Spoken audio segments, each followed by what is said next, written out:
जब Charlie Munger ने बच्चों से वह पहेली पूछी तो वह किसी खेल का नाम नहीं पूछ रहे थे।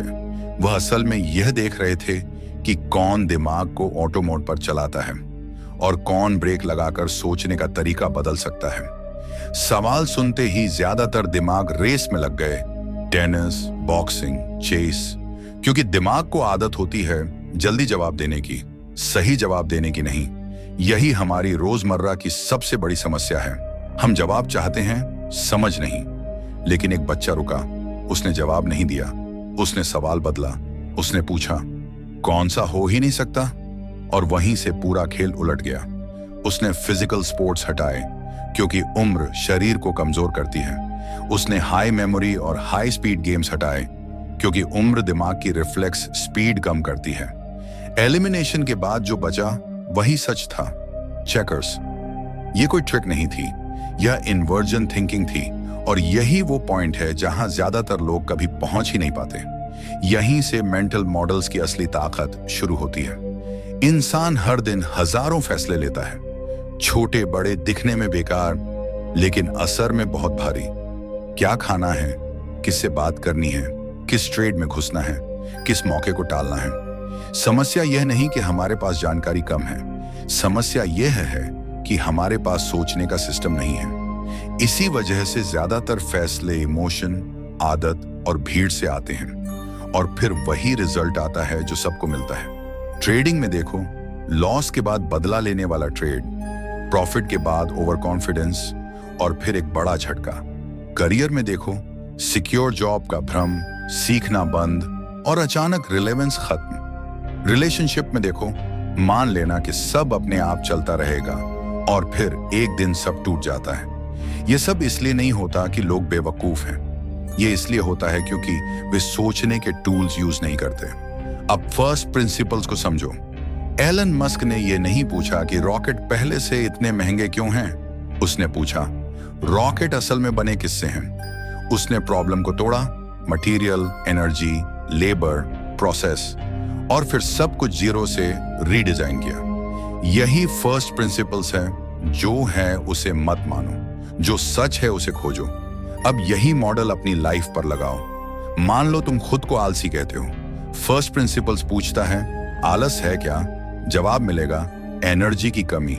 फिर पूछो एनर्जी क्यों कम है, नींद, डाइट, माइक्रोन्यूट्रिएंट्स, स्ट्रेस।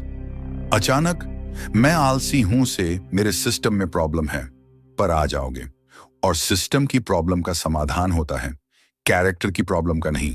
अब इन्वर्जन को और डीप ले जाओ। ज्यादातर लोग पूछते हैं मैं सक्सेसफुल कैसे बनूं, लेकिन इन्वर्जन पूछता है मैं फेल कैसे हो जाऊं। देर से उठना, डिसिप्लिन ना होना, स्किल ना सीखना, हेल्थ इग्नोर करना, इन्हें हटाओ, सक्सेस अपने आप दिखने लगेगी। अमीर बनने का सवाल मत पूछो, पूछो गरीब कैसे बना रहूंगा। जवाब साफ है, इंपल्सिव खर्च, ईएमआई पर लाइफ, एक ही income source, financial ignorance. Relationship में भी यही नियम है। प्यार कैसे बढ़ेगा यह पूछने से ज्यादा जरूरी है पूछना यह रिश्ता कैसे टूटेगा। ईगो, कम्युनिकेशन की कमी, सामने वाले को हल्के में लेना, जब ये हटते हैं तो रिश्ता अपने आप मजबूत हो जाता है। अब आते हैं फ्रेमवर्क्स पर। स्मार्ट लोग हर बार सोचते नहीं, वे सिस्टम फॉलो करते हैं, क्योंकि सोचने में एनर्जी लगती है और एनर्जी लिमिटेड होती है। इसीलिए पैसे के लिए बजट फ्रेमवर्क, फैसलों के लिए रिग्रेट मिनिमाइजेशन, काम के लिए डीप वर्क ब्लॉक्स। फ्रेमवर्क दिमाग को फ्री करता है ताकि वह जरूरी चीजों पर फोकस कर सके। कॉस्मिक डोमिनियन इसी सोच पर बना है। यहां मोटिवेशन नहीं बेचा जाता, यहां सोचने की मशीन दी जाती है। ये वीडियो भी एक सिस्टम पर बना है। पहले ध्यान पकड़ो, फिर पुरानी सोच तोड़ो, फिर नया ढांचा दो।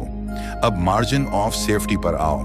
टाइटैनिक इसलिए नहीं डूबा क्योंकि वह खराब था, वह इसलिए डूबा क्योंकि वह ओवर कॉन्फिडेंट था।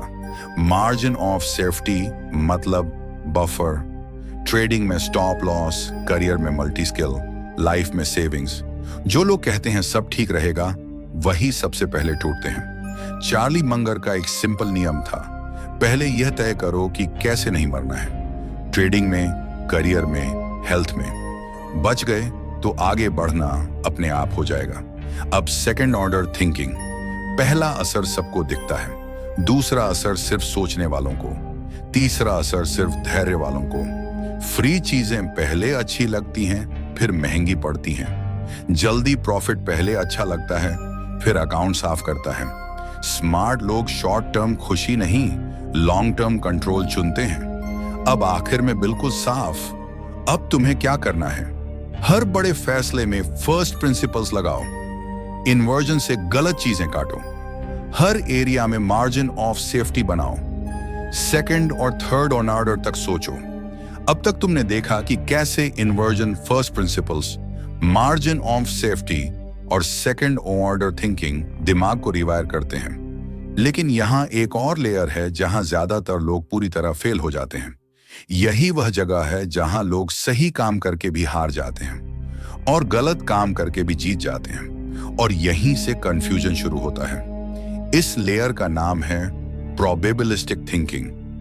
ज्यादातर लोग दुनिया को ऐसे देखते हैं जैसे हर चीज का एक क्लियर कारण और एक क्लियर रिजल्ट होता है। अगर मैं मेहनत करूंगा तो सफल हो जाऊंगा, अगर मैं सही ट्रेड लूंगा तो पैसा बनेगा, अगर मैं अच्छा इंसान हूं तो मेरे साथ अच्छा ही होगा। लेकिन असल दुनिया ऐसे काम नहीं करती। असल दुनिया में मेहनत भी हारती है, सही ट्रेड भी लॉस देता है, और अच्छे लोग भी गलत जगह फंस जाते हैं। क्यों?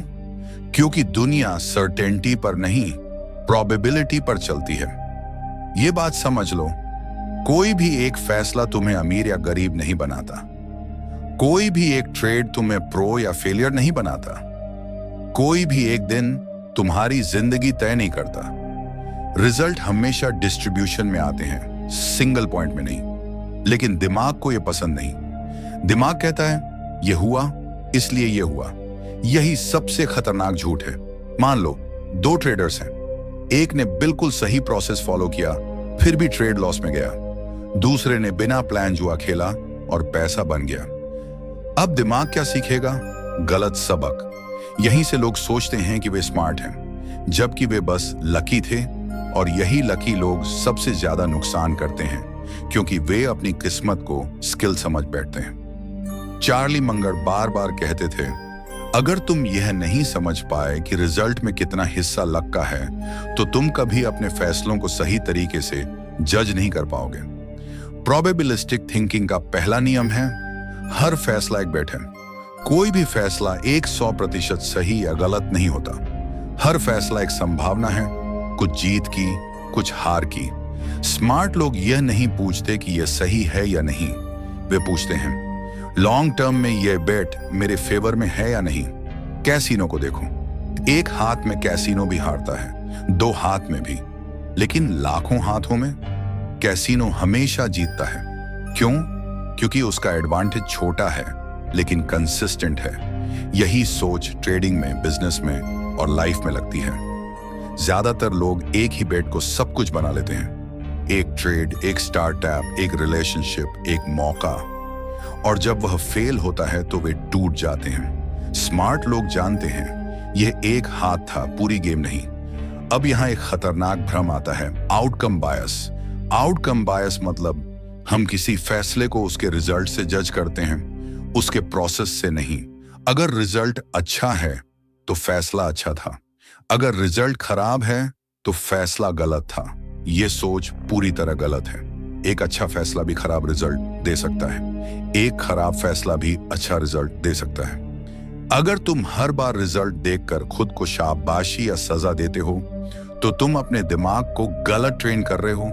स्मार्ट लोग खुद से यह नहीं पूछते क्या जीता, वे पूछते हैं क्या मैंने सही प्रोसेस फॉलो किया। कॉस्मिक डोमिनियन का एक सिंपल नियम है, प्रोसेस पर ग्रेड दो, रिजल्ट पर नहीं। अब इसे लाइफ में उतारो। अगर तुमने सही स्किल सीखी, सही नेटवर्क बनाया, सही हेल्थ हैबिट्स रखी, लेकिन अभी रिजल्ट नहीं आया तो तुम हार नहीं रहे, तुम सिर्फ सही गेम खेल रहे हो जहां रिजल्ट में टाइम लगता है। यहीं से अगला मॉडल आता है लॉन्ग टर्म गेम्स बनाम short term games. Short term games में लोग जल्दी जीतते हैं, जल्दी हारते हैं। लॉन्ग टर्म गेम्स में लोग धीरे जीतते हैं लेकिन बाहर नहीं होते। पैसा, करियर, भरोसा, हेल्थ, ये सब लॉन्ग टर्म गेम्स हैं। अगर तुम इन्हें शॉर्ट टर्म माइंडसेट से खेलोगे तो तुम हमेशा फ्रस्ट्रेटेड रहोगे। अब एक और डीप सच, कंपाउंडिंग। ज्यादातर लोग कंपाउंडिंग को पैसे से जोड़ते हैं, लेकिन असली कंपाउंडिंग होती है सोच की, आदतों की और फैसलों की। हर छोटा सही फैसला जो दोहराया जाता है समय के साथ बहुत बड़ा बन जाता है, और हर छोटा गलत फैसला जो बार बार होता है धीरे धीरे जिंदगी खा जाता है। समस्या यह है कि कंपाउंडिंग दिखती नहीं, इसलिए लोग उस पर भरोसा नहीं करते। ट्रेडिंग में लोग एक बड़ा शॉट ढूंढते हैं, करियर में लोग एक ब्रेक ढूंढते हैं, लाइफ में लोग एक टर्निंग पॉइंट ढूंढते हैं, लेकिन असल में जिंदगी ब्रेक से नहीं कर्व से बदलती है। अब यहां आखिरी लेयर आती है, ईगो मैनेजमेंट।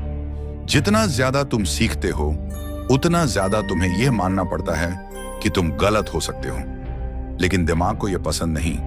दिमाग चाहता है कि वह सही साबित हो, और यही ईगो सबसे बड़ा दुश्मन बन जाता है। ईगो कहता है मैं गलत नहीं हो सकता। प्रोबेबिलिटी कहती है तुम अक्सर गलत होगे। जो लोग यह एक्सेप्ट कर लेते हैं वही बचते हैं। चार्ली मंगर कहते थे, अगर तुम यह नहीं समझ पाए कि तुम कितनी बार बेवकूफ हो सकते हो तो तुम बहुत महंगी कीमत चुकाओगे। अब बिल्कुल क्लियर, अब तुम्हें क्या करना है। हर फैसले को बेट समझो, फैसला नहीं, रिजल्ट नहीं, प्रोसेस को जज करो। एक मौके पर सब कुछ मत लगाओ। लॉन्ग टर्म गेम्स को शॉर्ट टर्म दिमाग से मत खेलो, और सबसे जरूरी, अपने ईगो को अपने फैसलों से दूर रखो।